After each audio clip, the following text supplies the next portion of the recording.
Good evening, everyone. Good evening, Ruth.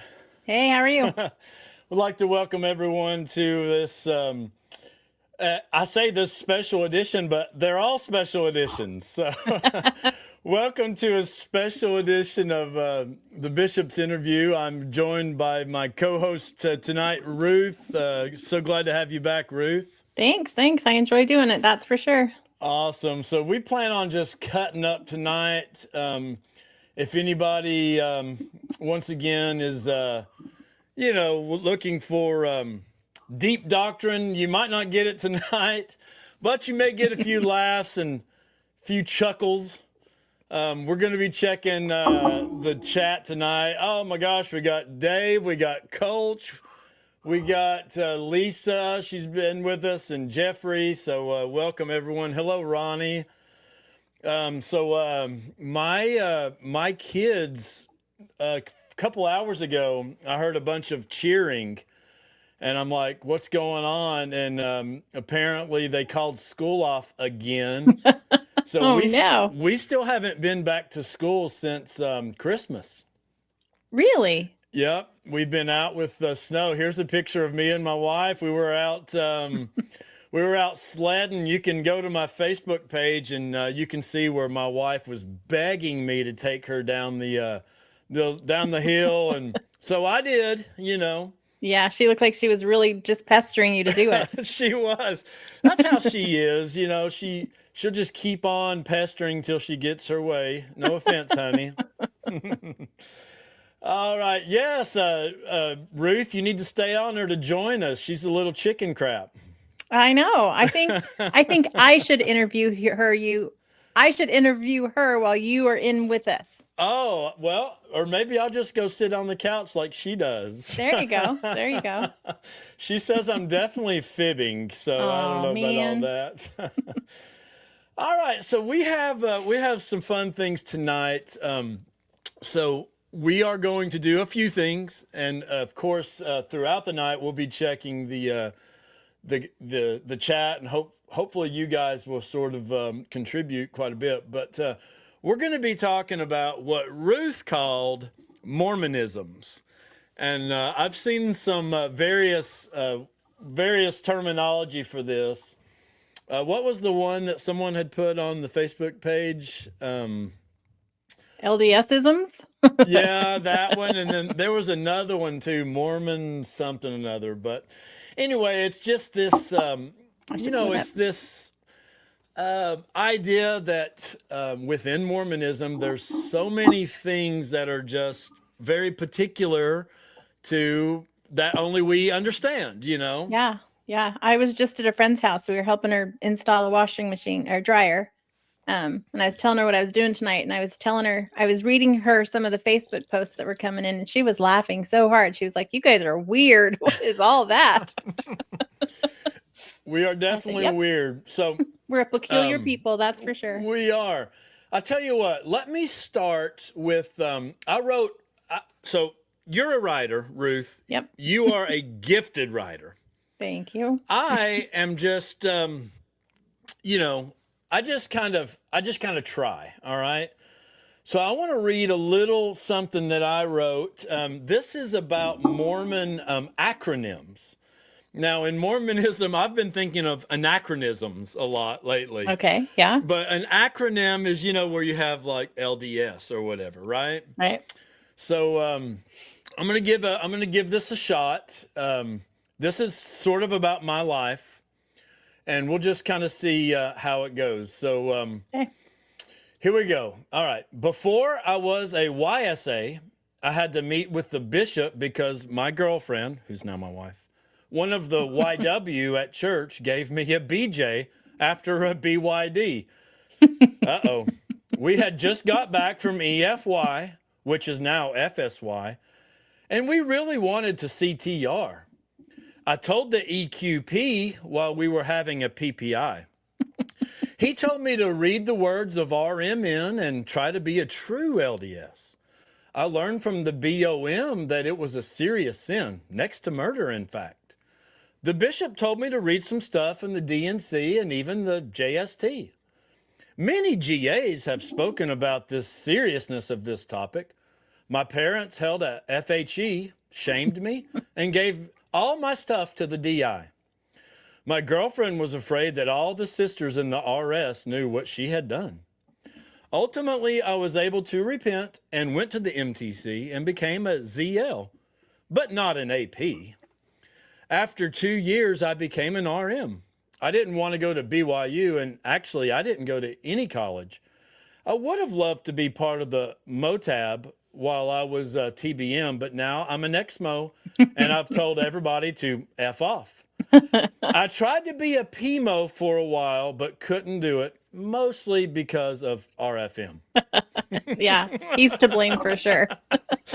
I love it. That was funny. That was my little try at, my wife says fibbing again. I don't know what she's talking about there, but true story, true story. So that's the type of thing I wanted to do tonight. So Jeffrey says, should I feel bad that this made perfect sense? We don't need full words. It's fine. There's this meme that goes around. If somebody could find it, it's like if you can read this, then you know, I don't know, you're super smart or something. Yeah, and it says it's like, I don't remember. It's like, get your A in the mother freaking house right now. And, you know, and it's all this whole thing. And everyone's like, oh my gosh, I totally get this. It is funny. All right. So what we had in mind for tonight. So Ruth, tell us again where your blog is so everyone knows. Yep. My blog is at beyondthespaciousbuilding.com. I wrote it. You think I'd remember what it's called? I always get it wrong. Beyondthespaciousbuilding.com. And most of Ruth's writings are, you know, like gospel deep dives, or or your thoughts, you know, about certain topics and how, you know, we've sort of missed the mark and things. But this particular one was a bit different, right, Ruth? Yeah, I usually write. I'm not heavy things, but very introspective things. And I don't remember the day that was like, there was lots of people were doing funny things. And I was like, well, I could try my hand at being funny. I don't know if I'm really that funny, but I thought I'd try it. And so I came up with a few Mormonisms, Mormon slang that I thought would resonate with people. And after we asked people for their input, I'm like, dang, those are even better than the ones that I had, but we can show you what I came up with. Yeah, well, I'll tell you, Coach is in the chat, and if there's anybody that has just like a gift for just nailing it, I just watched a few of his things today. I thought about trying to show some of it, but I mean, if you don't know him, and I would say most people do, but he is great. And being funny is hard, but Coach, you've got it figured out, my man. Yeah, he does. He's got it. All right. So, hey, Joel, thanks for joining us. So we're going to go through Ruth's post at first. And then I got a lot of stuff off of Reddit, which is a lot of the same type things that you wrote about. And then I have some yo mama jokes that So I also got off of Reddit. So the it's yo mama is so Mormon, right? Yep. So I thought that some of those were funny, and if anybody has their own yo mama jokes, you know, we'll be looking for that. I think my wife is sending me stuff. Oh yeah, my wife sent me that picture I was just talking about. Let me share it real quick.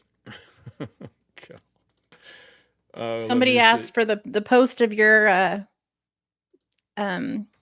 what you just read with the translations. They must not be Mormon. Come on, BK. Who was it that I said? Oh, BK. Okay, please post this with translations. Okay, I will. All right, so here is what my wife had just sent me. This is that code that only parents will know. Get your butt in the mother freaking house right now before I beat your butt. That's funny Yeah. because I knew what you were talking about, and I thought that's the one I didn't ever know what it meant. And it Mhm. wasn't Mormon enough for me. That's hilarious. All right. Going back to that comment from BK, yeah, yeah, I can do the translation. We'll do that later. So, all right, let's jump into Ruth's post. I thought this was brilliant, Ruth. Thank you. So don't shy away from the more lighter side and the comedic side here. So why don't you get us started here, and you can read or you can talk about it however you want to do it. Yeah, I don't remember what the beginning said. I don't have it pulled up, but I just went through and picked out some of the things that I think we say as Mormons all the time as kind of catchphrases. And the very first one is the church is true. And I didn't include this story, but there is a lady in my ward, current ward, who she will say that at anything. You'll say like, "Oh, my cat's having his appendix taken out," and she'd be like, "Yeah, but the church is true." So I think Oh my maybe I was gosh. thinking of her there, but Well, I love how yeah, you call it the Swiss Army knife of Mormon phrases because it's so true that we just keep coming back to that. yeah, anything. You're nervous about bearing your testimony, just say the church is true. You've nailed it. Someone asks you how your mission went, you just say the church is true. And if your casserole doesn't win first prize at the ward potluck, well, at least the church is true. It's the ultimate conversation starter and ender.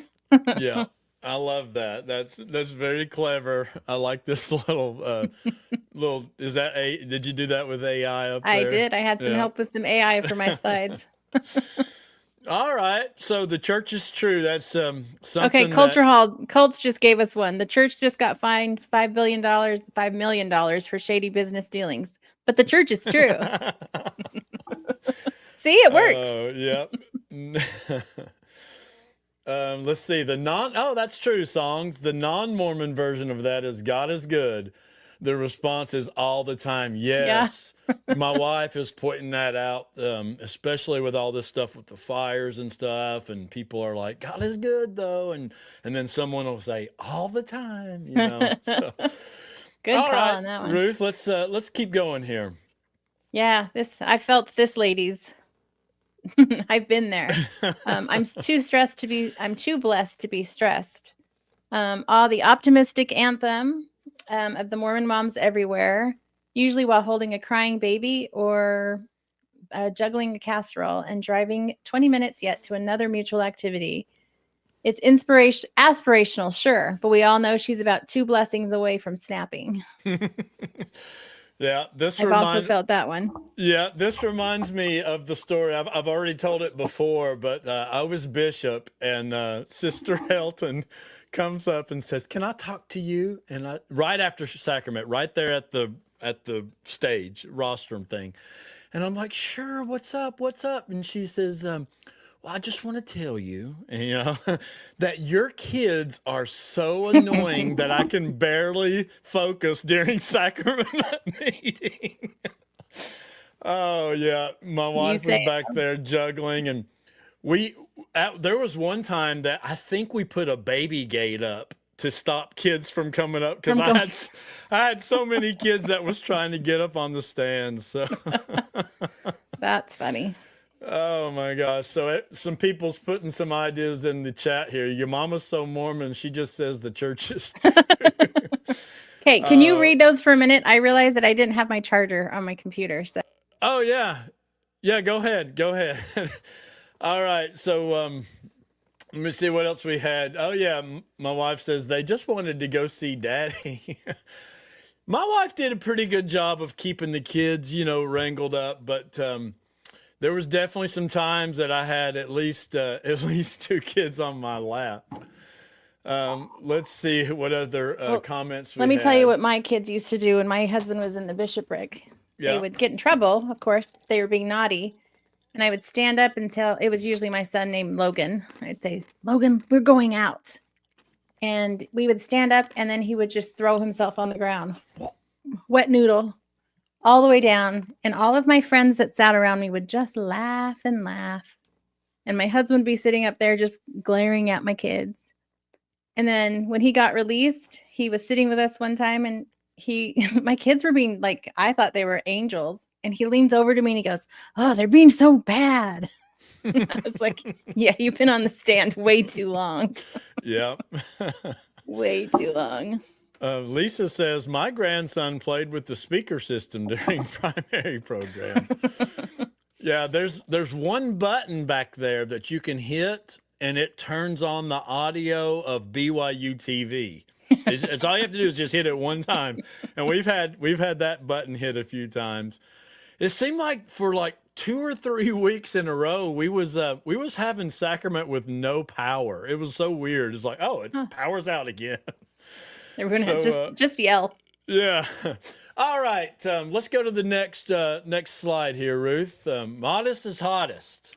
Modest is hottest, a staple of young women lessons everywhere. Nothing makes a 14-year-old girl feel more awkward than being told how long shorts are somehow the pinnacle of attractiveness.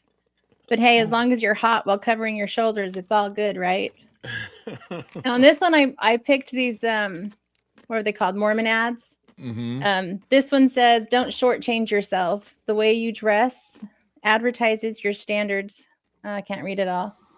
"Send the right message." Yeah. Mormon ads. And if you just hit to the next screen, it'll just change the picture. Yeah. Don't be a dummy. Hey, that is actually going to be pretty close to Garments. garment worthy here pretty soon. You won't even need that sweater. A mannequin wears whatever the world is selling. Your standards are higher than that.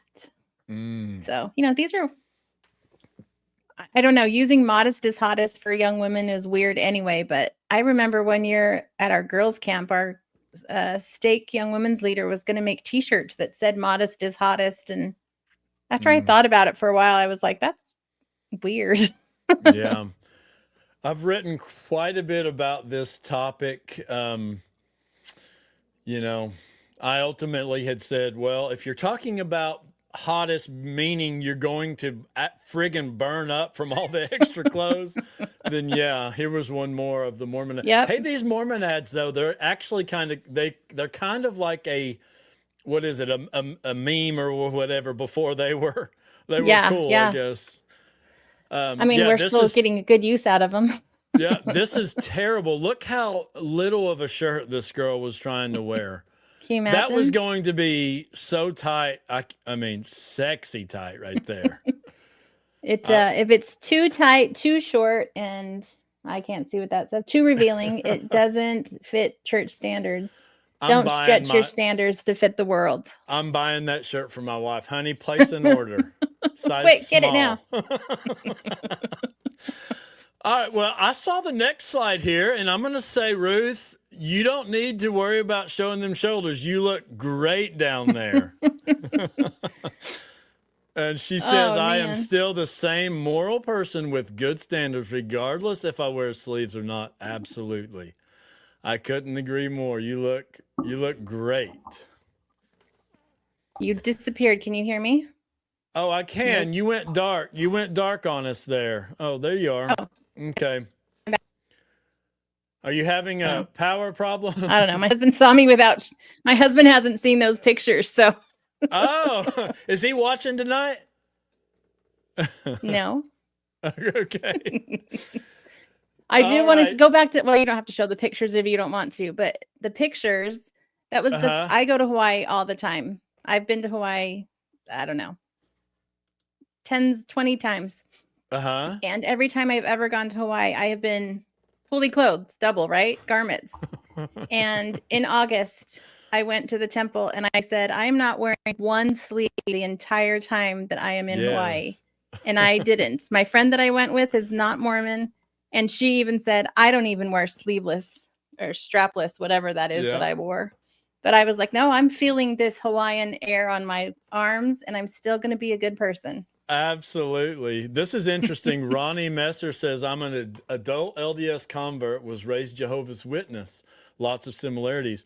Ronnie, contact me. I would love to do an interview sometime. That would be very Yeah, interesting. that would be I interesting. think Coach is thinking the same thing. All right, so yeah, we agree, Ruth. Your shoulders look great. You might as well show them and get that nice Hawaiian air.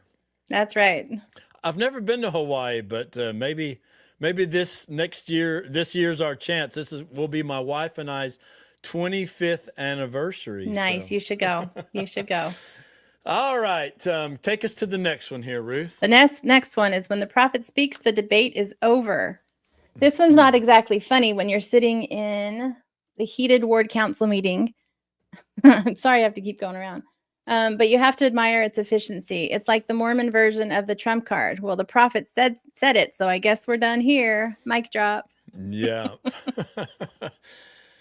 Yeah, that, that is the way I've always thought about this, that when the prophet speaks, the debate is over.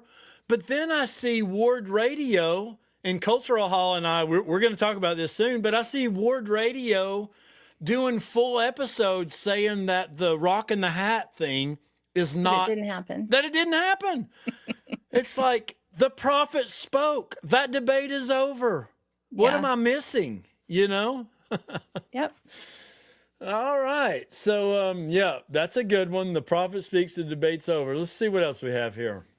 Choose the right, a simple phrase with profound implications. But let's be honest, half of the time it's used to guilt someone out of eating the last donut at ward parties. Oh, you're taking that last one? Is that really choosing the right? Well, I've probably taken the last donut. I'll admit it. I could see you doing it. That's why I've ended up in the shape I'm in. I mean, choose the right. We did say that for everything. Yeah. Kids are leaving, choose the right, return with honor.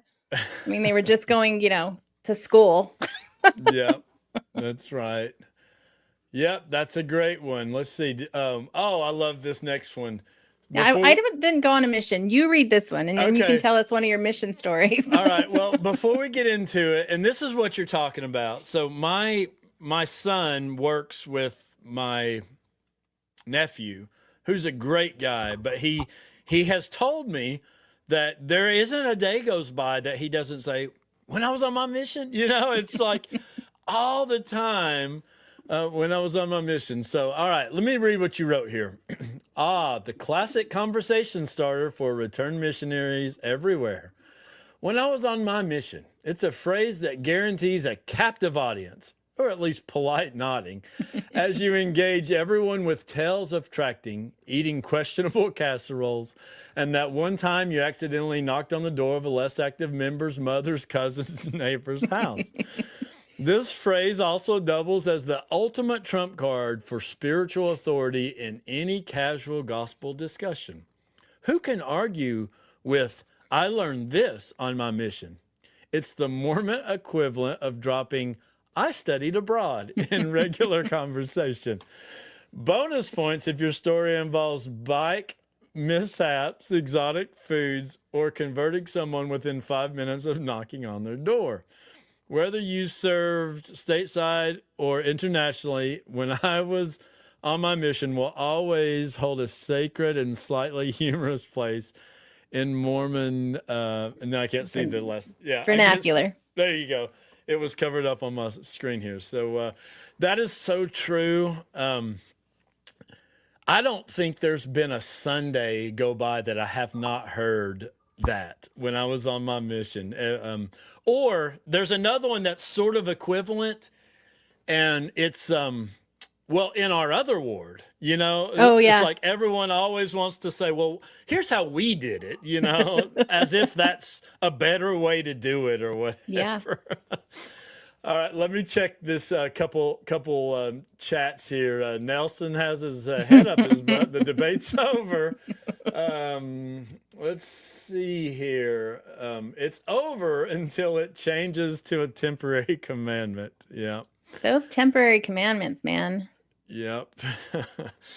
All right. I don't know if I've missed anything else there, but yeah, I totally agree with that one, Ruth. Let's see. All right, I think this is the last one in your slides for this part. You want to take us through Mormon swear words. I tell you what, in the chat, let us know what swear words we might be missing out on. You want to read this, Ruth? Yeah, I'll read it. Tell us what swear words were missing, and tell us what, well, Mormon swear words were missing, and what Mormon swear word was your favorite. Okay.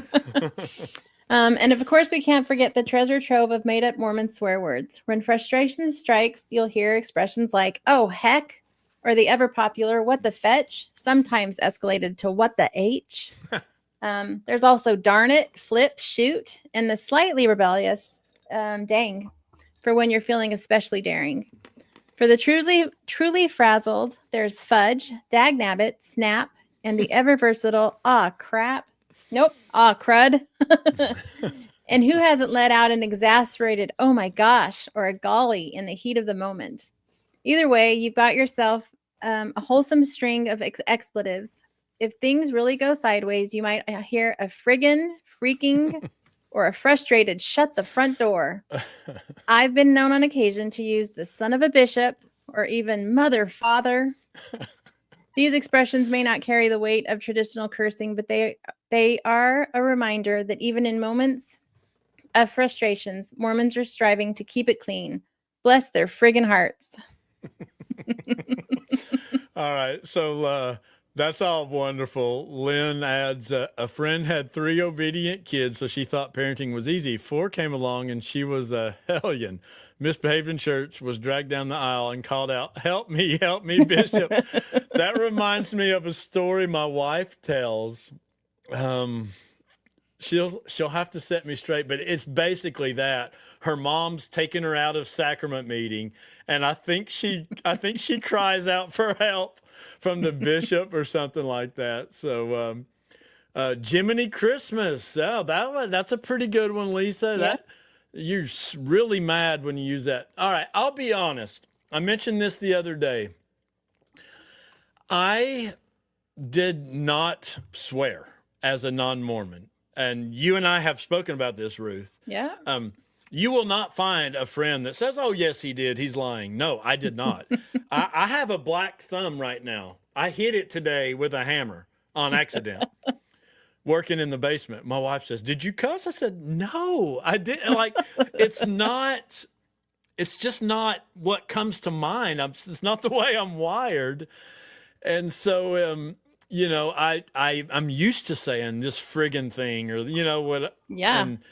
And I'll admit that here lately, I've sort of tried to learn how to work in some colorful language and try to figure out what, you know, what place it might have. Holy mackerel. Holy mackerel. Yeah. So, I like all that. Let me add those back in here. So freaking, yeah, my mom didn't even like freaking. That was bad. Son of a bishop. I didn't even like my kids to say, what the heck? They would start what the, and I'm like, what are you going to say? Now when my granddaughter says it, I think it's adorable. My wife says, yes, I was a troublemaking little girl. My poor mom. Yes, honey, you are. All right. So, did you see what Songs of Our Own song said? Elder Holland cursed the missionaries, calling them taffy pull and patty cake missionaries. Yeah, patty cake Dag-nabbit. missionaries. Yeah. I remember him saying that. Yep. All right. So, you know, Mormonism has, you know, I don't think anyone... That's why they poke fun at this in the musical, because they're known, whoever is known for having this super clean, you know, reputation. And, you know, I'm okay with that. You know, that, like, I cringe at some of that, but I would rather have, I guess, a clean reputation than, you know, I don't know. It's just, it is what it is. And you pointed it out well. When we haven't learned, when we didn't grow up saying it, it just doesn't become part of our vernacular. Like I said earlier, like it just doesn't come natural. People are saying that the substitutions from Utah, all the bad words are usually worse than the actual curse words. Yeah. I do think there was a point when I was like, just say the word if you're going to make up all these other weird things. But I will say my daughter was mad at me as a teenager that I did not teach her the swear words. Oh. And I was like, was that supposed to be like a family home evening? Like, hey, this is what you're going to hear. And this is what you can say. Yep. I remember going to Utah on a family vacation. And I was, you know, goody Mormon boy in Tennessee. And I got in like a peer group of people my same age, and they were all members. But I remember feeling like the weird one in the group, because everyone was cussing, and it just seemed like my Baptist friends back home. So, you know, maybe it was just happened to be those specific people I was around, but I do recall that stuck out to me, that I wasn't amongst like-minded people, at least in the way we were speaking. Yeah, at this just even in the speech. Yeah. At this particular event. I would say that I didn't swear. In my, like you said, none of my friends would ever say Ruth has a potty mouth. Mm-hmm. But I did say a swear word or two occasionally at home to get a reaction out of my kids. That's when you were really wanted them to get that damn room cleaned. Yeah, but more to just to be funny with them. It wasn't never to be mean, but I'd be like, what the hell are you doing? And they'd be like, oh, Mom. Yeah. What about, we're not talking about it right now, but what about like rated R movies, Ruth? Did you ever watch those? Because I didn't. No. We didn't, with an exception of like 2 movies. Saving Private Ryan, and I justified it for pride in your country and history. Yeah. And my favorite movie of all time, A Time to Kill. Oh. And I justified it for fighting racism. I remember when my daughter was like, I want to watch a rated R movie. I said, okay. I said, put on A Time to Kill. And it didn't hurt that it had Sandra Bullock and Ashley Judd in it. I mean, it didn't hurt. It made it okay. But it also had, what's his name? Matthew McConaughey. He takes his shirt off. So we'll do an episode. So everybody can let me know what rated R movies I really need to see. But yeah, I haven't seen them. Yeah. I mean, back in the day, I think some of the movies that I used to watch as a teenager were probably rated R now, but back then it wasn't the same rating. Yeah. We went back a few years ago, probably 5 years ago or more. And we put in Beetlejuice for the kids. We was like, oh, you guys will love that. Oh my gosh, Lynn, look at Thanks, you. Lynn. That was so kind. We put in Beetlejuice for the kids. And my wife and I were like, we watched this when, and it was just fun stuff, but it's funny. Even the musical Grease. Come on, kids, let's watch Grease. Oh, wait, she's pregnant? Uh-oh. Yeah. My wife told me the other day, she says, no wonder we turned out the way we did. I'll tell you another one that we used to like was, I loved Ferris Bueller's Day Off. Yeah. Once again, PG-13, I assume it's not R, and it's got some pretty suggestive stuff in it. Yeah, it does. Those what were they, 80, 90 movies? I'm older than you, so. Was Forrest Gump rated R? Then I have seen a rated R movie. I don't know if Forrest Gump's rated R. I mean, I've definitely seen parts of it, but I don't recall necessarily seeing the whole thing. But anyway... Okay, let's get into some more Mormonisms. This comes from Reddit. I tell you what, before we do that, I want to show something. Some of you might be familiar with this. I thought it was hilarious. And his name is Paul Milan. Does anyone in the chat know him or know what I'm about to show here? No. Because somebody sent this to me. And I messaged him because I wanted to do an interview with him because I was like, dude, that was so funny. Okay, so it's this thing that he wrote, and what I like about it is it uses people from different time periods. So like there's Book of Mormon characters, there's current people, and it's just this conversation that they're having. So I'm going to read it. It's a little bit small on the screen. I was thinking about having you do a certain voice or whatever, but it jumps around a little bit. So I'll just read it and we'll laugh together. So yeah, that's tiny. All right. So I'm going to read it here. This starts off. It's a Facebook thread, and Nephi says, "Guys, you know I'm totally on board with this whole religion thing, right? So don't worry about my testimony because I am like Nephi, okay? But I just saw this press release about a stone and I'm freaking out a little bit." So that's the post. And then here are all the comments, okay? So Mormon says, "Not sure what you mean, bro, but I'm sure it's nothing." Moroni says, "Actually, Mormon, I'm kind of bugged too, LOL. I didn't really want to make a big deal out of it, but yeah, what do you think, Nephi?" Nephi says, "I don't know, guys. Like, apparently he didn't even use the plates at all. All he needed was a stone and a hat."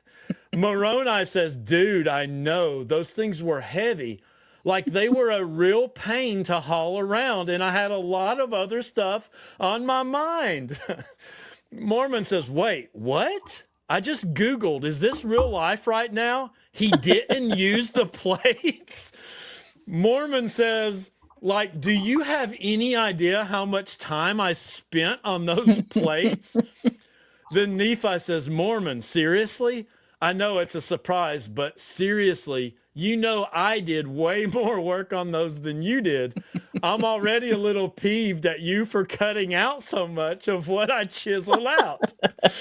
So Mormon says, "Oh my gosh, this again? Nephi, seriously? You know why I had to spend so much time abridging?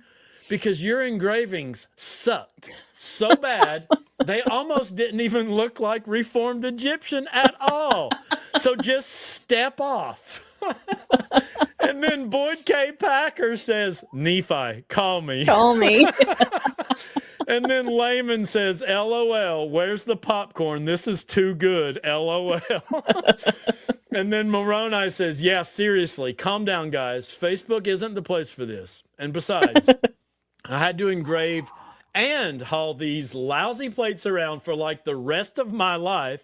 And I'm totally still on board, even though it feels like I may have wasted a lot of time and effort getting those plates from where they were to where I was supposed to get them. But you don't see me complaining about it all on my wall, do you?" All right, we're getting close here. Nephi says, "Oh, boo-hoo. You had to carry the plates around? This is ridiculous. You're both ridiculous." Boyd K. Packer, "Nephi, call me." Then you have a Mormon saying, "Nephi, dude, calm down. He did an awful lot of work on those things, and he was alone for like ever." All right, let me go to the next page real quick. It's almost over. And then says Nephi, "Oh, boo-hoo. You had to carry the plates around? This is ridiculous. You're both ridiculous." And once again, Boyd K. Packer, "Nephi, call me." Mormon, "Nephi, dude, calm down. He did an awful lot of work on those things, and he was alone for like ever." Moroni, "Don't talk about what you don't know, Nephi. Those things were heavy. I got blisters you wouldn't believe, and I was pretty lonely." Nephi, "Oh, he was lonely." Moroni, "You got lonely?" Nephi, "I cut a man's head off, his effing head with a sword." And then John DeLynn, "Nephi, I'd love to talk to you about this if you're open to the idea." The next 10-hour segment of John DeLynn's Mormon Stories with Nephi. That is so friggin' epic. That is good. I'm new to the Exmo space, so the girl that sent this to me, the woman, she's like, "Dude, if you haven't seen this," and I'm like, "No, I've not seen this." So she's like, yeah, it's made the rounds, but that is hilarious. Yes, songs. That is awesome. Um, it is Shannon. I have always loved this whole thing about where you mesh these different people from different, time periods. Yeah. I actually remember a road show that I wrote that was similar in that fact that it's different people. The only thing that I would have changed in this is I would have changed Boyd K. Packer for the one that claimed for what's his name? For the one that was dealing with the whole psychic thing, Ballard? Ballard. Yeah. Yeah, I would have changed that out. And I would say this was written before all that. Yeah. Yeah, probably. Yeah. The John DeLynn comment at the end was hilarious. That was gold. Yeah. If anybody knows Paul Milan, I want to give him some props. I want to bring him on and find out more about what's happening in that brain. Go back to the previous page. There was one part that was really long that Moroni said. Uh-huh. He said a whole bunch of words, but I kept thinking, Moroni, you could have just said the church is true. Yeah. Exactly. Oh my gosh, that Tim Ballard stuff is so friggin'. And here's the kicker.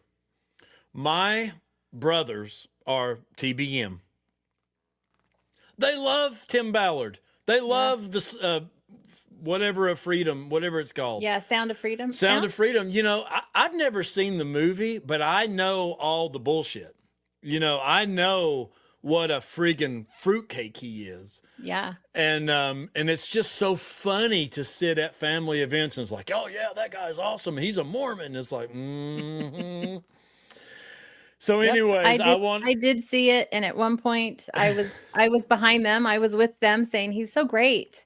And then at one point my son, who had already left the church at that point, and I had not said, Mom, he's not as good of a guy as you think he is. Yeah. And that got me looking into some things, and I went, what? Excuse me? Yeah. I missed a comment from Song. She said that wouldn't be a fun one to stage and record. And then this is my sister-in-law. Let's see. Our oldest sister came home from Rick's college saying fart and turd. Dad was pissed. I mean, ticked. Yeah. It's so funny to see how those different families. You even said a word that's probably not anything but Mormon people would know. Roadshow. Oh yeah, roadshow. Yeah. Is that a word outside of Mormonism? I don't know. I don't think so. I don't think so. We used to do that quite a bit, and then that and like church basketball. Yeah. All of these things that we grew up doing just quit. Yeah. So I don't know. Absolutely. Okay. Fruitcake. I don't know if he's talking about. Is that a swear word? I don't know, or maybe. Or is that Tim Ballard's a fruitcake? I gotcha. Yeah. Let's see. Oh, it's weird to me. Oh, wait. My dad calls people fruit. Yeah. It's weird to me when my non-Mormon podcasters know all about his ruses. Yeah. Okay. All right. So let me get to some of these Yo Mama jokes real quick. This is from Reddit. If you just put in Yo Mama is so Mormon. All right. Here's what I found. I found a whole page, but I just took a couple. Yo Mama's so Mormon, she thinks the Grateful Dead are the people she did baptisms for. I thought that was pretty good. All of these come from Reddit. None of these are mine. So see what else we got. Your mama's so Mormon, she thinks the Hallmark Christmas movies are too sexual. Don't look. They're going to kiss at the end. So I'm going to do a podcast about this. But my wife, my lovely, beautiful wife, she used to put her hands in front of my eyes, and one of the times it was like during the Titanic scene, like I was about to get to see Kate Winslet's boobies.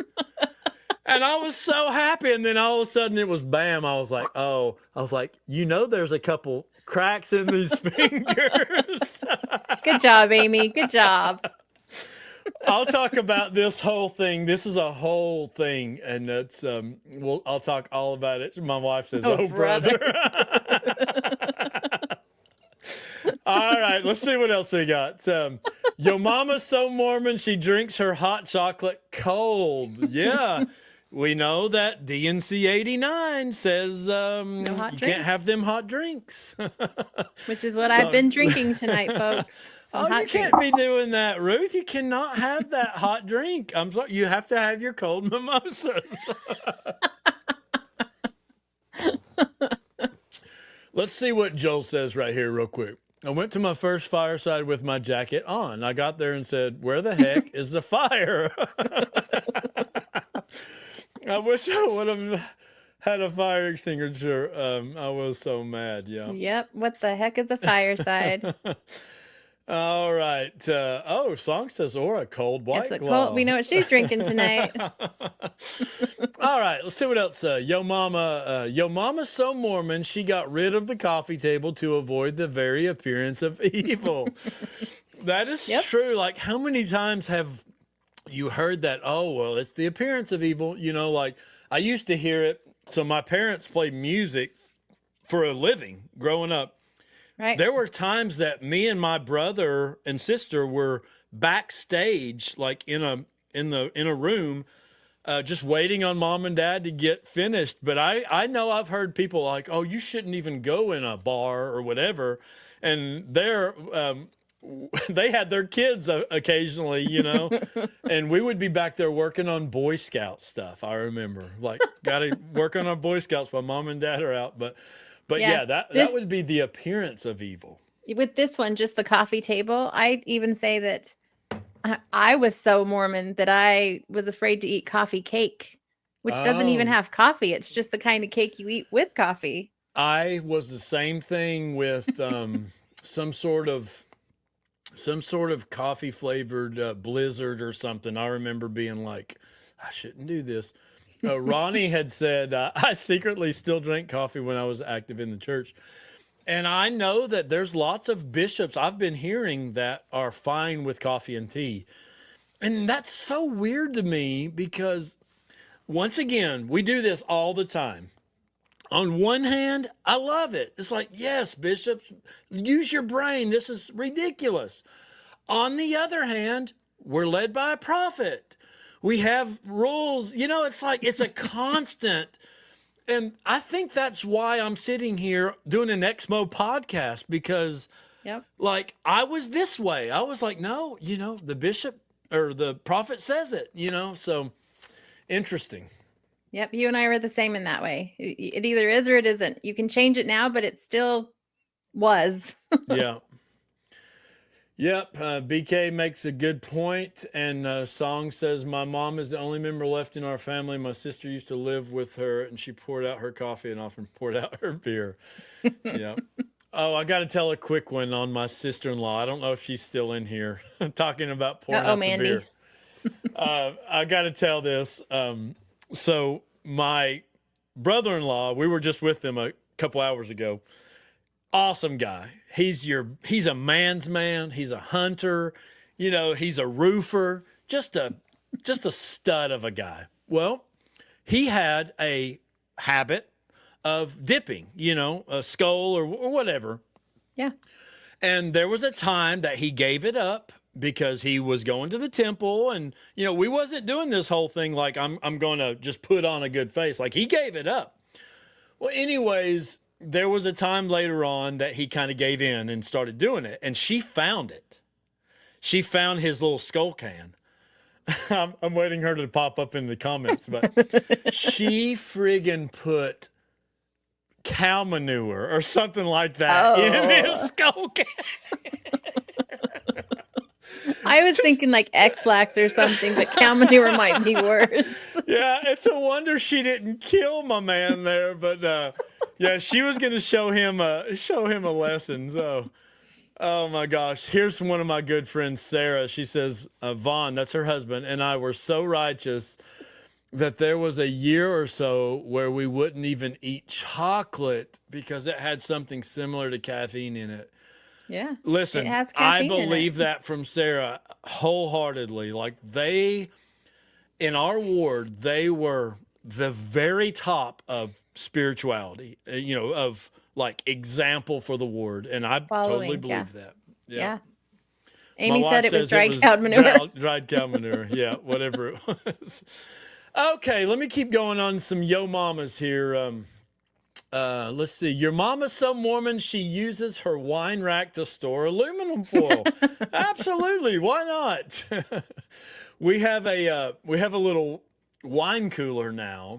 I got a good deal on it, and I've got some wine. I've got some champagne in it actually, but Nice.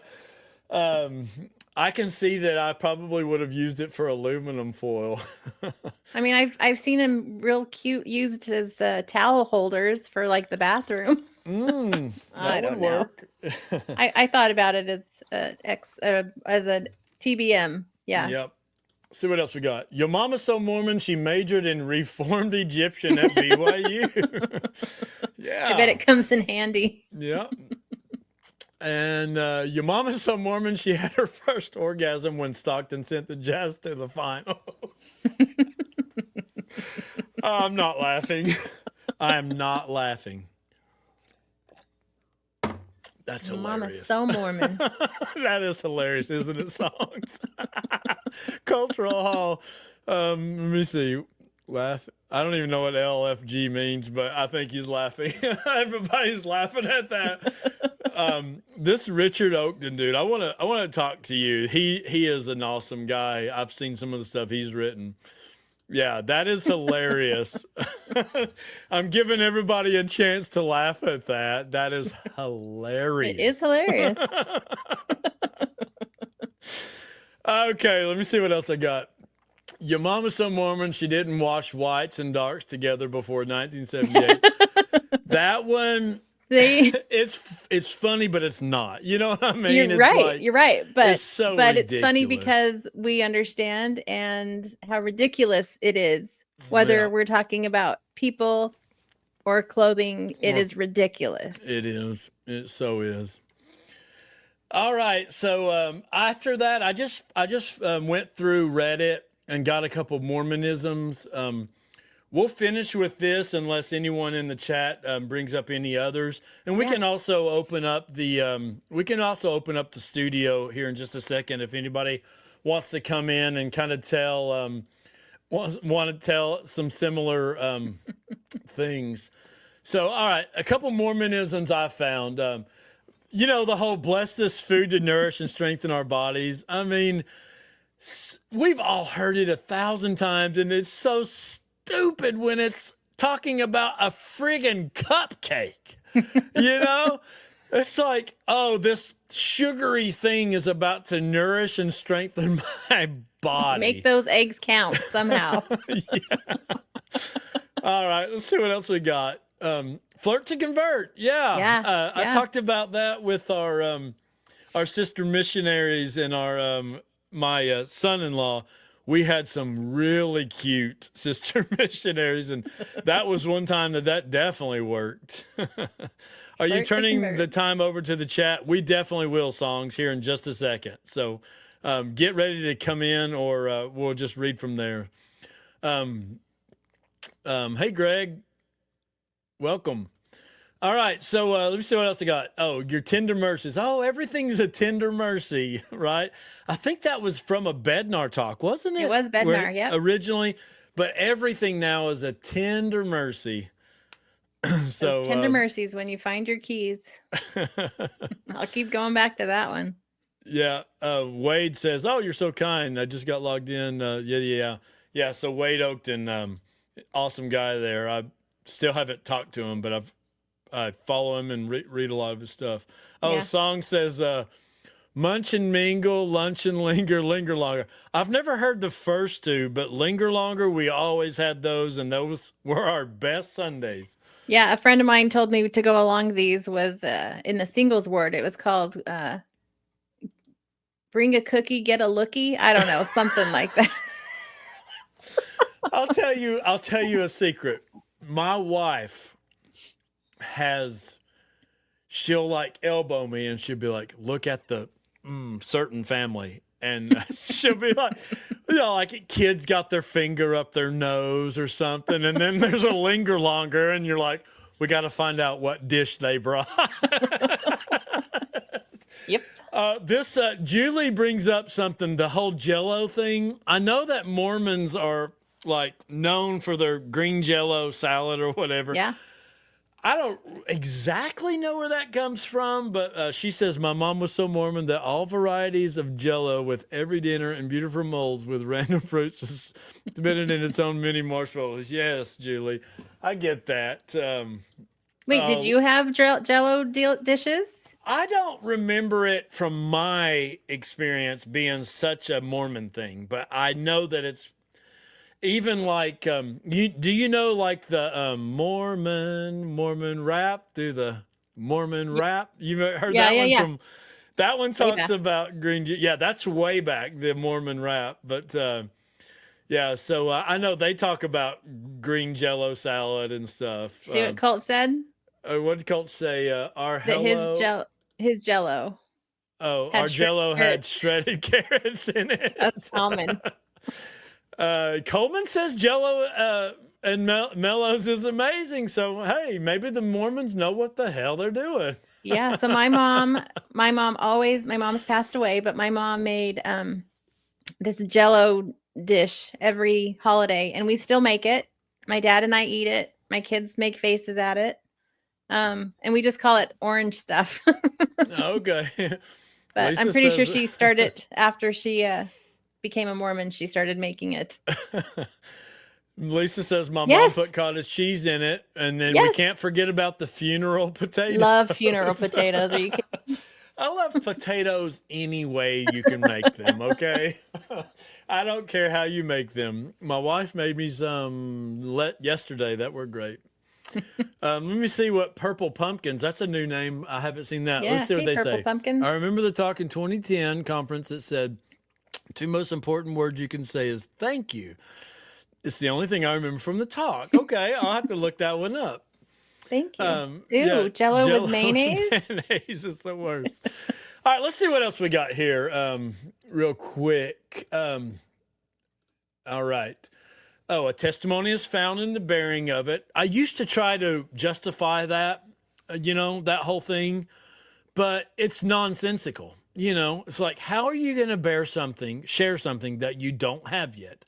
Oh, you're going to find it when you share it. Like, no, that's not actually how it works. Well, it is how it works. If you read the book by Stephen Hassan, who is the cult expert. Yeah. And that's how you indoctrinate yourself, is you bear testimony of stuff that you don't really believe yet.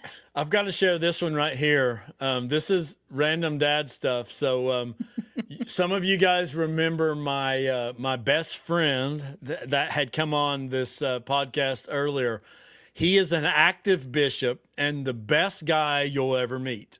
Legit. He is a really, really good guy. And the only person that has stood beside me as I have transitioned where I have, he's commenting from his YouTube page, and I encourage everyone to follow Random Dad Stuff. He's a great guy, but he's pointing out the whole steak leader thing or like steak center, like how many times have you been like, we're going to the steak center and someone's thinking, you're going to friggin' eat some food. Yeah. Daniel and I can get her blessed cookies. Yeah. Daniel Shipman says, doubt your doubts. Another great one. Speaking about blessed cookies, Ruth, my dad tells me this story. I don't know if it's true or not. He says on his mission, when they would have like a greenie, new missionary, he would tell them, he would put all the groceries on the table and he would say, look, elder, we're so busy during the week that we don't have time to bless our meals that we make through the week. So we're just going to put all the groceries on the table and bless them right now. So will you offer the prayer? I'm like, why can't we do that? I'm with him.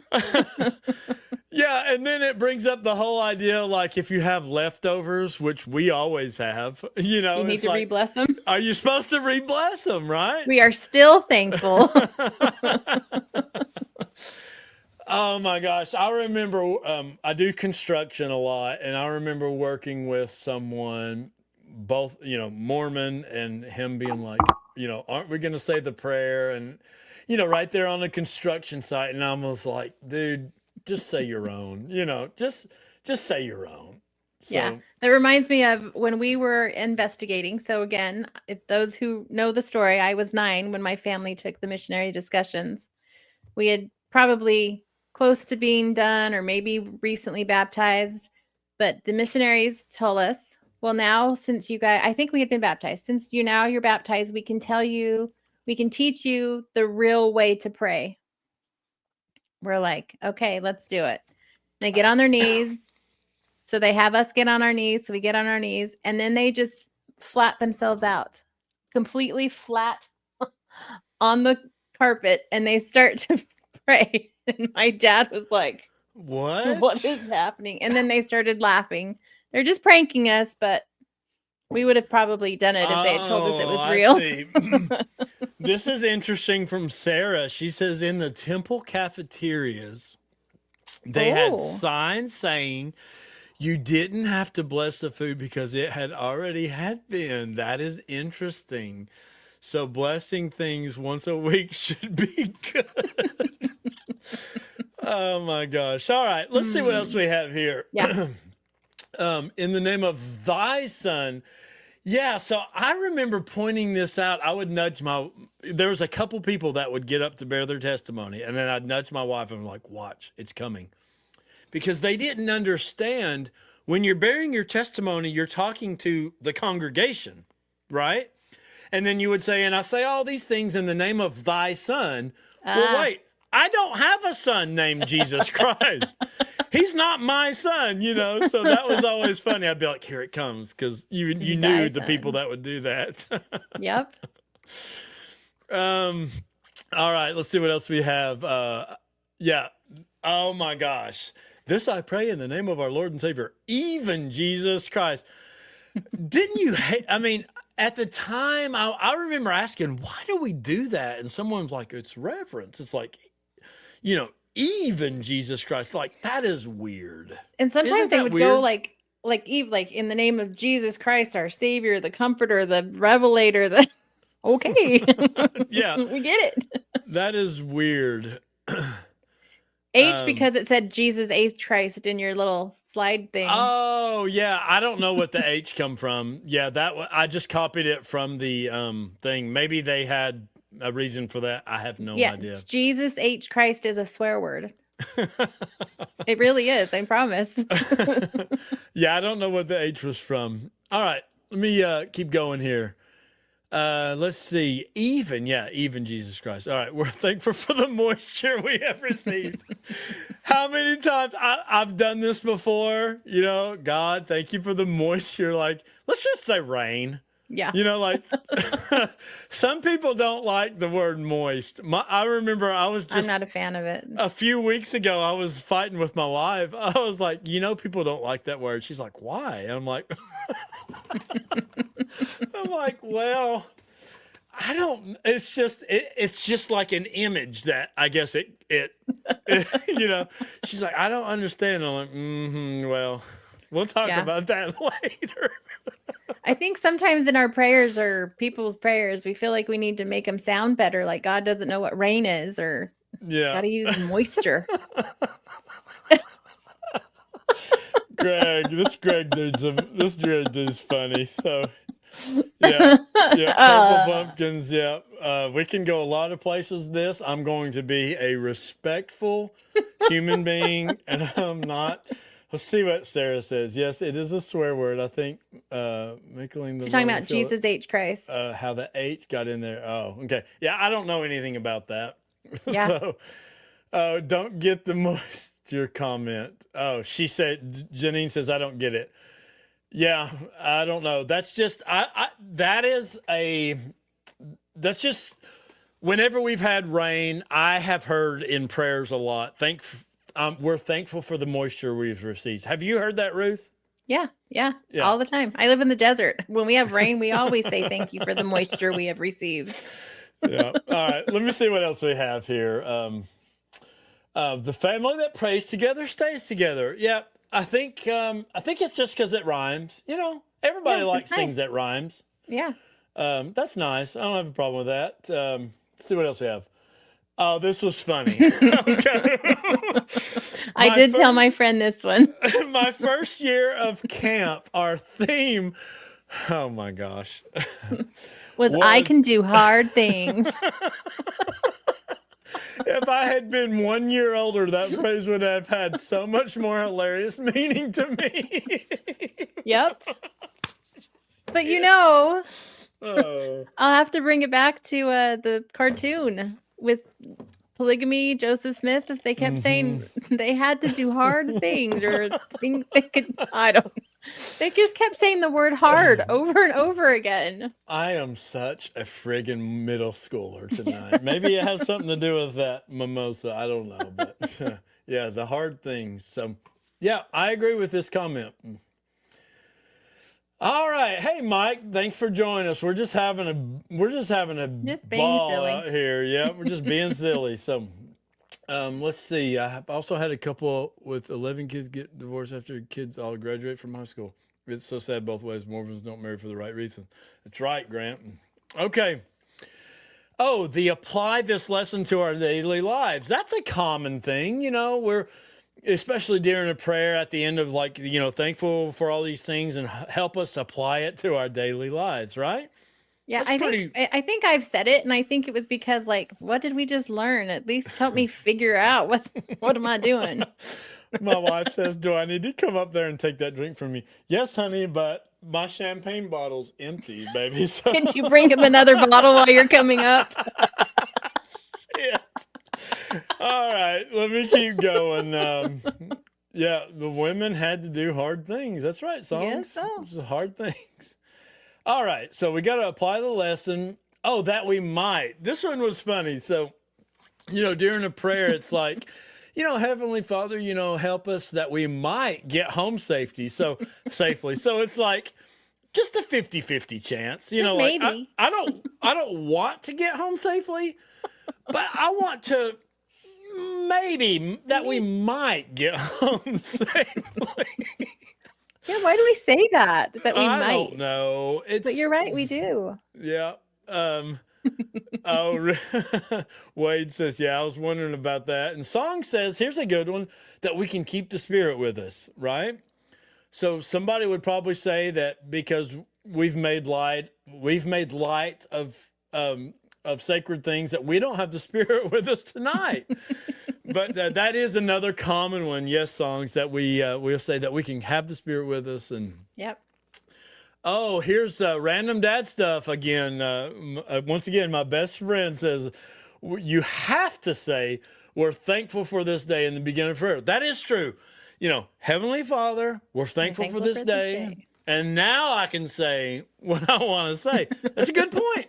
That is a good point. I don't know that I've ever prayed a prayer that did not start like that. Yeah. That is a good point. Okay, so that we might. I like that one. All right, let's see what else Reddit had for us. I'd like to turn the time over. Oh my gosh, I'm getting my feet stepped on this one. I'm going to turn the time over to Ruth, to take over. It's like, turn the time over. It's just funny how we have these little catchphrases and, they're just used over and over. We're going to turn the time over. All right, let's see what else we have. Oh yeah, the thee and thou and the thy and the prayers. I got to tell a story on this one.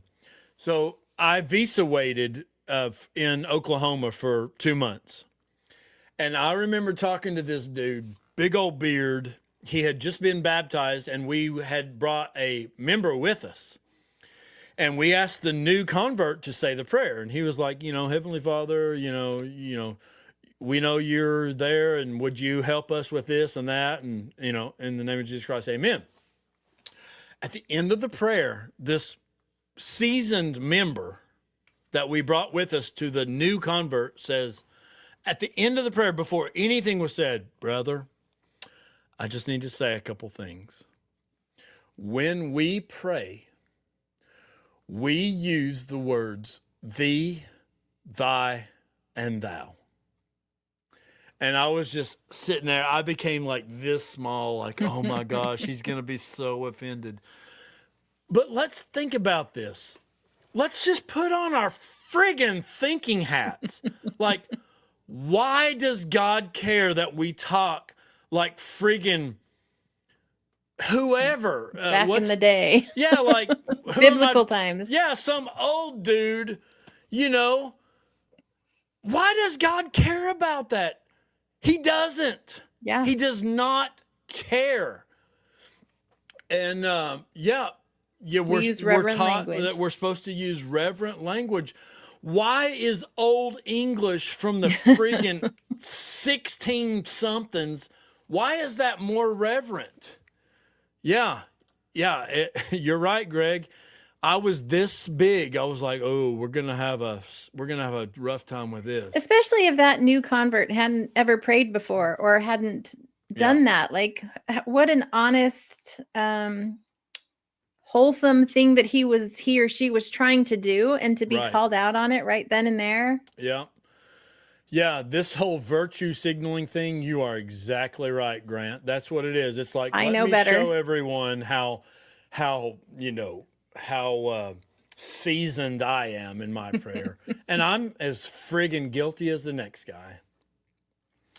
Great points. Hey, somebody just reminded me, can you like and subscribe to the channel? That would be awesome. It would help me continue to be able to do this. So I appreciate that. Anyone that uses Old English in speaking is weird. Yeah, I mean, it is kind of weird. It is kind of weird to think that God cares about that out of all the things, right? And Daniel says it's groupthink. Yeah, for sure. This goes along with the cult book I wish I could remember the name of it now, but the author is Stephen Hassan, and he talks about cults. But yes, we have our own way of speaking, which makes us feel like, we're part of something bigger. I don't know. All right, let me see if I have any more. There might be one more. Oh, I'm going to say, earlier, Ruth, you had said that there was a Swiss Army knife. What was it that you said? The church is true. Yeah. I'm going to say that this is the second Swiss Army. So you have one Swiss Army knife in one pocket, but you have another one in your other pocket. It will all be sorted out in the millennium. Yep. Like, it does not matter. Whatever question you have, if there's no answer to it, don't worry about it. It'll all be sorted out. That's the trump card. That's it's all good. Doesn't have to make sense now. Yep. I was just looking at the comments here. Oh, yeah, this is true. Dallin Oates did say that God, it gets upset if you take the... There is a audio recording of Dallin H. Oaks. I posted it on my Facebook, chastising the young men. Well, now, young men, I saw quite a few of you taking the sacrament with your left hand. Oh, my gosh. What the frick kind of cult bullshit are we part of?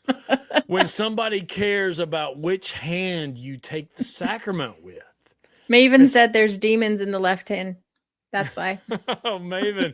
Welcome, Maven. Yes, we're so glad you're here. So we're just talking about Mormonisms, things that are funny or things that are just unique, oftentimes to Mormonism. We've had so many good comments. Oh, Grant says, endure to the end. It's the saddest philosophy. Yep. So no matter how miserable you are, just endure to the end. Just stick it out. Yep. Man, I'm not going to share that one from Greg. Yeah, I read it at the same time. I agree. All right, let me see if I had one more. That might have been the last one. Oh, here's a good one. At the beginning, yeah. That's how you start a talk. Are you kidding? Yeah, okay, so you have, all right, this is how every talk starts. For those of you who don't know me, first of all. Yeah. I've lived here for 18 years of my life, but yeah. For those of you who don't know me, my name is Brother Hinckley. And the bishop asked me to give a talk on masturbation. Now, according to Webster's dictionary, masturbation is, what do they call it? Self-abuse. oh no. My wife is going to comment, stop talking. Shit. That's how they go, but you forgot a part of it. It's, for those of you who don't know me, I saw the bishop's phone call. I saw his number on my phone. I was deciding whether or not I should take it. Yeah. I feel like we've been in the same exact sacrament meetings. And Yep. As bishop, I have done all those same things. Text someone last second, hey, can you talk about that or whatever? Wade says I am dead right now. Same Wade. Look at my wife. Amy She said says it's time for time bed. She's like, he's going to start telling all of our deep, dark secrets. Oh, I have the deep, dark secrets, baby. And there's 75 friggin' people on here right now. I might He's just going to tell keep them going, all. Amy. You should probably come up and join us. Let's see what Grant says. Grant says, in Korea, you give and receive with both hands. I'm not sure what that's referring to. The sacrament? Not sure. Maybe. My wife's down there laughing. She's having a great time. All right. I think that might be the last. Yeah, that's the last one of my Mormonisms. So I don't have anything else planned. We've been going for an hour and 17 minutes. My mimosas are gone. So I'm gonna go ahead and paste the link in the chat. If anybody wants to come on and tell about any other Mormonisms that we haven't mentioned, I'll also start I'm not sure what Coach is talking about. Random Dad Stuff says, I want to extend a release. Yes. How many times? He was my counselor when I was bishop. Hopefully, every time we extended a release, we actually talked to them beforehand, but there's probably some times that we extended and it was a surprise. All right, so I have posted in the chat. If anybody wants to come on and talk about anything, you can do it voice only, you can do it with video, anything that we've forgotten about. Yeah, there's got to be some more. I feel like there was some on the Facebook page on. We talked about return with honor. I can do hard things. The covenant path. Looking forward to it with every fiber of my being. Oh, the fiber of my being. Yeah. Have we talked about that one? No. Not much. Yeah. So fiber of my being. That's even in Spanish. Con todo fibra de mi ser. Like with every fiber of my being. I mean, it's not enough to say I know it, right? In Mormonism, you have to say I know it with every fiber of my being. Right? I didn't know our bodies were made of fiber. Well, maybe. Depends on what you've been eating. And good job on that Spanish. I was wondering how good you were at Spanish. Well, I'll tell you what. I learned Spanish quickly. So I served with 2 months with Elder Meekum, and then I served 2 months with Elder Chambers. And then I became a senior companion, which meant I had to lead the thing. So yeah. I did learn very quickly, but I made the mistake. Yes, without a shadow of a doubt. I know it without a shadow of a doubt. Not just without a doubt, but a shadow of a doubt. I made the mistake in my mission of starting to even learn the slang. Uh-huh. Which I liked it because I sounded like the natives, but I didn't think that it was becoming of a missionary. So I kind of chastised myself. But I remember showing up at doors with Elder Chambers, my second companion. He had been in the mission for long, but more than I had been. And people would look to me like, what's he saying? So Oh no. I felt bad for him, but I did learn the language quickly. But I live in Tennessee, right? So most of my Spanish now is more Mexican Spanish because I chat with There's a people on difference. job sites or Mexican restaurants. So I love the Spanish language. I feel that it's pure, and I mean I love it. But it is different than what I learned on my mission. Yeah. Let me see what else we've got. We don't have anyone brave enough to come into the chat. Come Maybe on, Cultural somebody. Hall will come in. Let me see. Oh, yeah. We have somebody join us. All right. Wade says, love the session, love the mood. The vibe is much better with mimosa. Ruth, I know that you haven't been much of a drinker, but at the very least, a mimosa, you can't go wrong. There is a bottle of wine downstairs. Should I go get it? You should go get it. You should totally go get it. I'm going to chat with Songs here. Songs, what's up? Whoa, what's up? How are you guys? Hey, Songs. Oh, I love to see your name pop up. I love to hear from you. What do you think about this Mormonism stuff? It's hilarious because it's like a whole new language, right? Yeah. Turning down my volume here. Hold on. Yeah, it's like Mormons have their own, and even with regular words, they change the meaning of words. Like when you're Mormon, the word translate means something totally different than yes. Still doesn't mean still. Horse doesn't mean horse. Translate doesn't mean translate. Let me stop you real quick, Songs. Let everybody go tomorrow night and support Colch. Yeah, he's going to have good. on Julie Hanks, and that will definitely be a good time. He's been a real strong supporter of her lately. So we'll all be there, Colch. There's 58 on right now, so count 58. Looking forward to it. Yeah. Song. So yeah, you're right. I'll be back.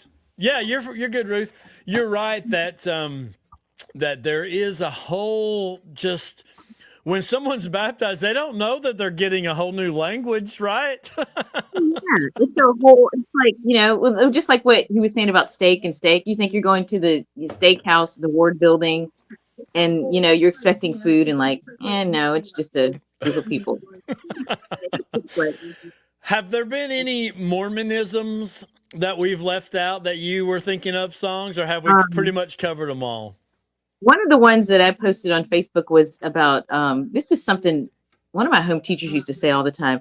Is it praiseworthy and a good report? I was like, what a easy. Yes, it's praiseworthy and a good report. And that's from, I don't remember what that's from. I've been out so long, but he used to say that. Now, is this activity going to be praiseworthy and of good report? Why do we feel the need to repeat either scriptures or past prophets? Like, we have such a problem of prophet worshiping in the church, right? Like, we have to speak like them. We have to dress like them. I remember being told these things. When you are wondering what kind of tie to wear, look to the prophets. Don't wear pink if they don't have, don't wear something crazy. When do we stand? When do we sit? You look to the presiding officer, right? Elder Bednar. Yep, Elder Bednar. On my mission in the MTC, we had the same thing. We were singing praise to the man, da da da. And we all stood up because we were like, and there was an apostle there. I don't remember who. And we got chastised. They were like, you don't just stand up on your own. You don't just take it upon yourself to stand up. And they said, you stand up if the presiding officer or the presiding authority stands up, then you stand up. Same thing with taking your coat off. There's been times it's been a friggin' 100 degrees outside, and we're like, can we take our friggin' coats off? And they're like, nope, you take your coat off if the presiding authority takes his coat off, then you can take your coats off. Yep. Oh, And then Too much. he'll so, say That's what I that. Then he'll say that will do. Somebody was asking if we ever want to say the lines from the temple in real life just for fun, and I said I was just I thinking think about it that. way What more is often wanted? than I do. Yeah. What is So wanted? that's an interesting point. A lot of people have heard my experience with going to the emergency room over all this bullshit. Mhm. When I was going through that, basically what was happening is I was losing my mind. I was going through all these things in my mind. I'm like, oh, what about this? What about that? My mind was working 1,000 miles per hour. And I remember that was one of the things I was trying to do to like calm myself down, is going through some special things we learned in the temple. I don't know. Maybe it worked. Maybe it worked, but I remember that was one of the tools I had. So, Songs, is there anything else you were thinking that Mormonisms or something unique to Mormon culture?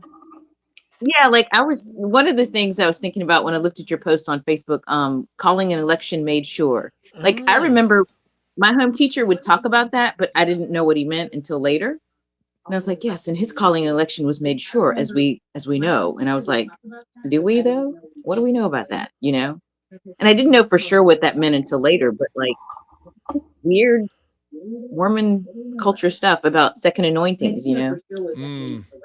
Coach, if you'll text me the link, I'll put it in the chat if it'll let me. I'm not sure what it'll let me do, but yeah, that is a really weird thing. My daughter left the church mostly, in my opinion. She'll give her own story someday. Mostly over the polygamy stuff, in my Mm-hmm. opinion. But I know one of the things she was deeply just offended and just like blindsided about was all of this calling election, second anointing stuff that she was never taught. And I remember learning about it like on my mission and gospel doctrine or Mormon doctrine and stuff like that.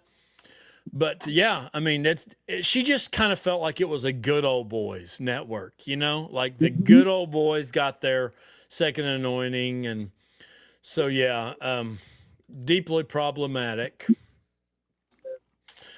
Yeah, I agree. if there's anyone else that wants to come in and talk about anything that we've forgotten with Mormonisms, trying to think if there's anything we've left out. I know there's so many things that are just so Mormon, and sometimes we don't even realize how how unique it is to our culture. I feel like when I was at youth, we used to have standards nights. Anybody Mhm. remember standards nights?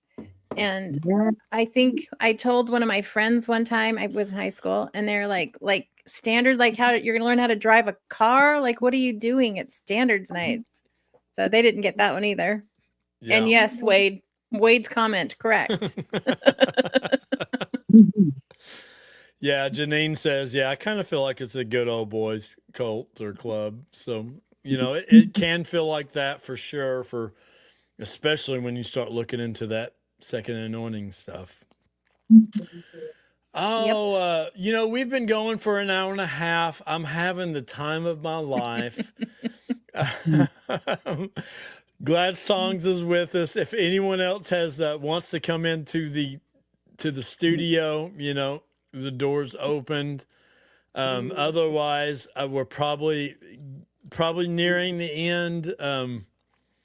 Yeah, let me answer Shannon. She said, I don't know what a standards night is. Did I spell that right? So standards night was, we usually did it as a steak, and I lived in southern New Mexico at the time, and so our steak was big, so people would come from a whole bunch of towns. But we would learn the standards. Like, I guess what would it be now? For the Strength of the Youth booklet, like we would learn the standards, but I feel like it was always based around dating. That's when we learned the words necking and petting and Soaking. So you were on the other day and somebody asked if it was true. I don't remember who it was, but I Yeah. typed in, I was on the chat and there was oh my gosh, I forgot her name. She's one of the Salt Lake City housewives, and she went to BYU, and she, in one of the last episodes, she said, yeah, it's real. It's true. I've done it. Not me. Her. Another podcaster was talking about that. It's a couple, they do, I want to say Unraveled or something like that, Faith Unraveled, but it's Alicia and Jamie. And he said that he was soaking during college at BYU. So it's a real thing, apparently, at least for a couple people. So my wife has a soaking tub downstairs, but I don't think that has ever took place. So I guess I'm looking forward to all of the different, things that might be available. Ted, you're right. This is what we would learn at standards nights. Don't touch anywhere where the bathing suit covers. That's what my state president told us. Yep. I was going to say, I don't necessarily remember standards nights per se. I'm older than you. When I was a youth, standards night was for girls. What's that? I don't remember guys being at standards night. I think it was just girls, wasn't it? Okay. I remember what we called a etiquette dinner. Have you had an etiquette dinner? Yes. We were separated, guys and girls. The girls were given numbers. The guys had to draw out a number, and that was your date for the night. Yep. And it was a great time. They taught us how to pull the chair out and, and be a gentleman. But yeah, it was a good time. Those are the type of things, for the most part, I look back and, with fond memories. Those were good times. I remember them saying you had to dance with your date the first dance. And then after that, you can dance with whoever you wanted. Oh my gosh. So we have some comments about soaking. Yeah, they can explain it there. Yeah. Oh, this is my brother-in-law. He's in the chat. I've been wanting to get Todd involved. He's been so busy with his job. Let me see what he says. Did you talk about the use of even and very to sound extra spiritual? We did talk about that, Todd. I can't wait for you guys to meet him. He is the first person in my family, him and my sister, that left the church. And I treated them like I treated them worse than anyone in the family. They would say that, no, you, and I've heard him say this, you actually treated me like I would expect you to treat me as a true believing member. Mm-hmm. But I feel like I treated them worse than my brothers treated them. They are a golden, beautiful family. They really are. And when I opened my eyes to, oh my gosh, what is going on? I screenshotted my text to my sister the other day, and I'll do a podcast on this. But I pull up my sister and I say, this is what I said. I'm sorry for the way I treated you when you left the church. And that was the first text I sent her. And it was on April Fool's Day, not of last year, but of previous years. And she's like, and I said, I've been at the lowest of lows. And I was just rock freaking bottom. And I said, I'm sorry. And she knew what that meant. And she said, can I do something for you? She's been so loving and understanding, even when I was saying things like, well, Todd, you must think the prophets are the worst human beings ever because, they're claiming to speak for God. And, I was bishop and I was not prepared to deal with that. So yeah, I treated them bad. But anyways, Todd, thanks for joining. And yes, we did talk about that. You sound extra, in tune when you say even the Lord Jesus Christ. But I hope that they will do. I'll do a whole interview with you guys, and they can share from their point of view what it was like to step away. My sister just posted. I mean, they've stepped away quietly, like they did not cause any fuss whatsoever. And my sister posted a beautiful poem on Facebook, and it was basically just like, what if God was, this, just like a beautiful metaphor. It was just a very beautiful poem, and she got absolutely raked across the coals because she was the first in our group to leave, and everyone's like, absolutely not, that is not what the gospel of Jesus Christ says, and just got ripped to freaking shreds. And now I want to call out those asshole Mormons that reached out to her, and I will soon, and I have the emails that they sent her telling her what a shame she was. Bullshit. Yeah, So, tell us how you really feel now.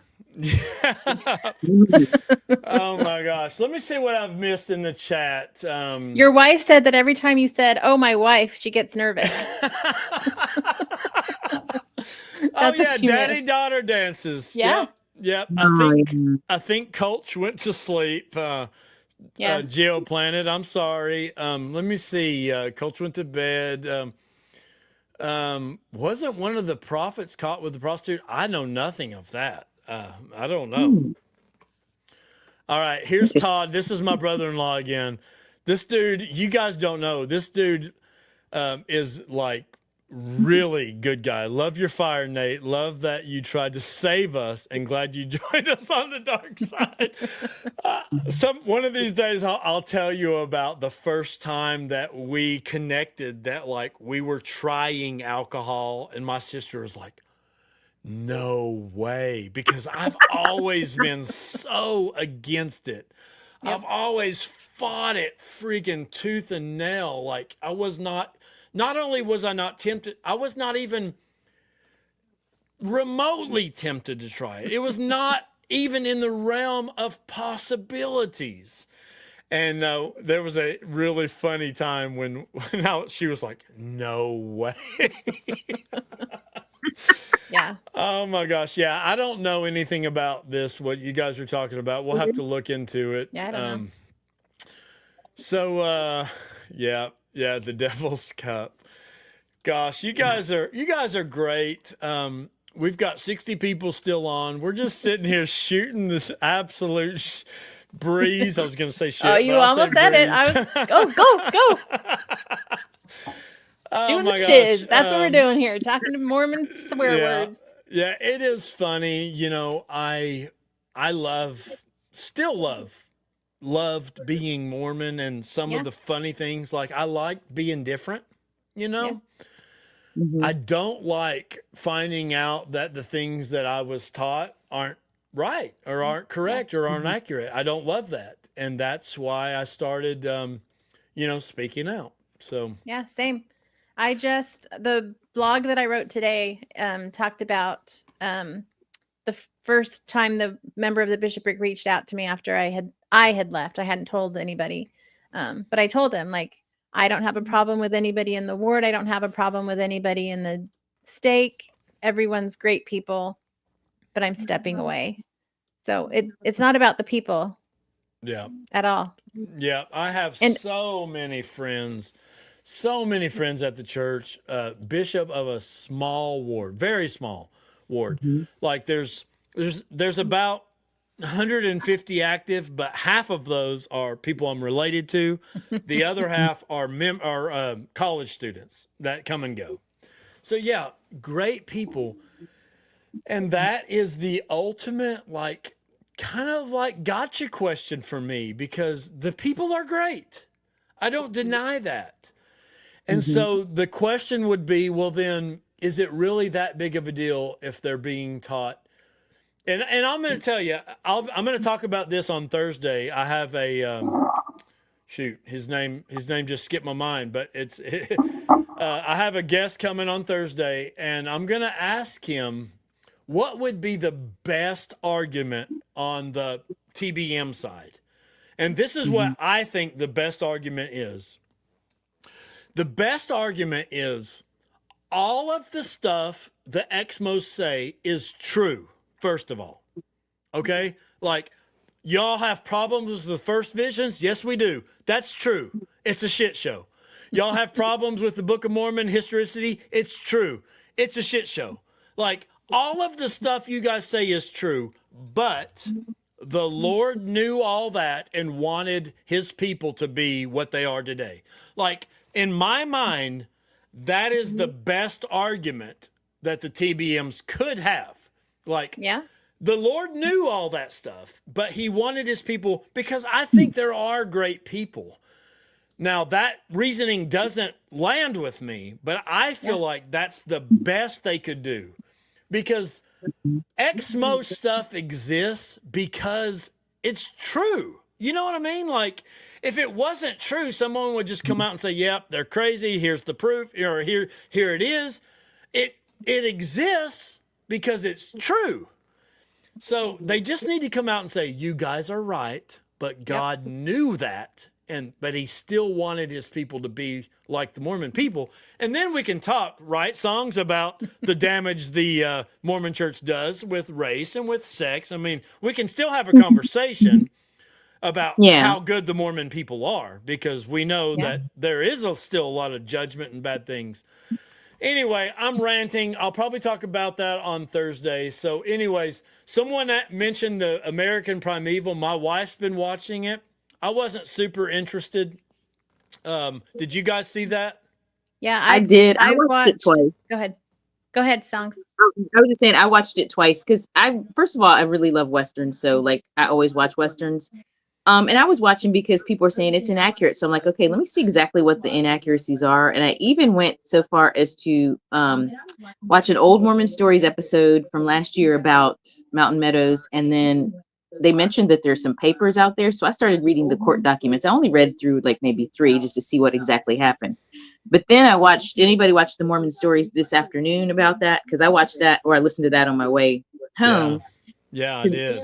Find out how much of it was accurate, because I assumed more was accurate than was. But I thought it was good though. I liked it. I don't know. Some people maybe didn't, but I thought the story was interesting. I started watching it, and that first opening scene is the Mountain Meadows massacre, and that's a real it's brutal soft point for me, and I had to look away. I couldn't watch it because it makes me so angry.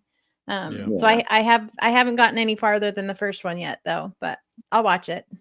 Yeah. It's pretty brutal though. If like there's another Western that I think is very similar in its depiction of Mormons. It's called Hell on Wheels, and it talks about how the railroads are made. Yeah. And it's kind of brutal, but it's a little more interesting maybe. But I liked it. I mean, I would watch it again just because I'm trying to dig up the truth about Mormonism. And so to me, this was like another perspective. I don't know that, again, there's some of the things that they did were not accurate, which is fine. But I think, it's a movie, so it's not supposed to be a documentary. It's a version in the story. So there was a comment, Nathan, that from Daniel. He said they are headed that way. I think we were talking about what you were talking about. Yeah. Why do you think the gospel topic essays are kind of there if you want to find them? But I just had a person who came to my head spa. She left the church before me, but she asked me, she said, I still haven't been able to find the gospel essays. Like, where are they? So I told her I'd send her a link because they move them around. They're hard to find. They do. But if you go to friggin' Google and you type in LDS gospel topic essays, it comes up. At least it does on my computer. Yeah. But what TBM is going to be brave enough to type that in and trust whatever they find? Yeah. It might take them somewhere else, so they're not going to do it. I wouldn't have done it. Yeah. I don't know what Mike was referring to, but any reference to an M&M thing, I'm all about, man. That Eminem is one thing that I'm like, oh my gosh, I've been missing out on this guy this whole time just because he said a couple wordy dirts, you know.